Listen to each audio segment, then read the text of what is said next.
หลังจากที่เฮาพาหลานไปขุดที่ทุ่งมาแล้วมื้อนี้เฮาก็สิมาแกงหน่อไม้อันนี้ก็เป็นหน่อไม้ที่ต้มจืดเรียบร้อยแล้วแล้วก็จิกุ้งของเฮาที่เฮาใส่ขี้เรียบร้อยแล้วก็ล้างทำความสะอาดแล้วก็มีบวบเหลี่ยมที่เฮาปลูกอยู่หน้าอันนี้ก็เป็นเห็ดเข็มทองแล้วก็เฮาก็สิใส่ชะอมลงไปดับแรกเฮาก็ใส่น้ำยานางแล้วก็ใส่หน่อไม้ที่ต้มเรียบร้อยแล้วแล้วก็ใส่ข้าวเบียร์นี่ก็เป็นข้าวเหนียวที่แช่น้ำแล้วก็ตำพริกใส่กระเทียมหอมแดงใส่บวบลงไปค่ะปรุงรสด้วยเกลือแล้วก็โรยดีแล้วก็ใส่จิกุ้งลงไปแล้วก็เห็ดเข็มทอง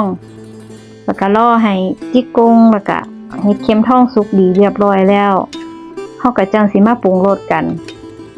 ปรุงรสมื้อนี้เฮาสิใส่น้ำปลาร้าลงไปค่ะปลาร้าที่แม่เฮ็ดเนาะค่ะ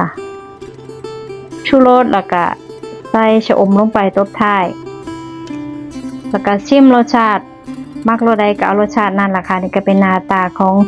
แกงหน่อไม้ใส่จิกุ้งเนาะค่ะก็จะเป็นลักษณะนี้ก็จะบอกว่ารสชาติมันก็สิค่อนข้างที่จะออกเวลาเฮากัดไปในเนื้อจิกุ้งมันก็จะมันๆนะคะเหมือนเฮากินจิ้งหรีดนี่แหละแต่ว่าจิ้งหรีด